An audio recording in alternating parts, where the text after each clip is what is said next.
আমরা এখন যাচ্ছি কুল মারতে। Ready ready ready start.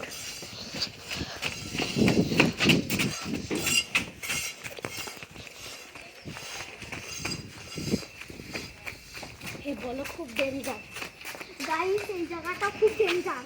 ওই দেখেন একটা বিড়াল, আপনাদেরকে প্রথমে একটা বিড়াল দেখালাম। Let's go. এই এরিয়ায় অনেক কুকুর থাকে, এখন নাই।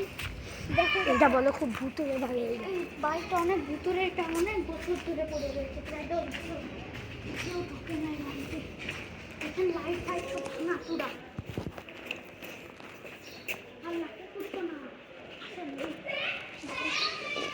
বাড়িটা ট্যুর দিই বাইরে থেকে। দেখেন পরিত্যক্ত বাড়ি, 10 বছর আগে। 10 বছর আগে এটা একজন বাস করতো। দেখেন গাইস, ভিডিও শেষ হয়ে যাবে এখন। নেক্সট পার্টের জন্য comment like comment and share করবেন দ্বিতীয় পার্টের জন্য। ওকে ওকে।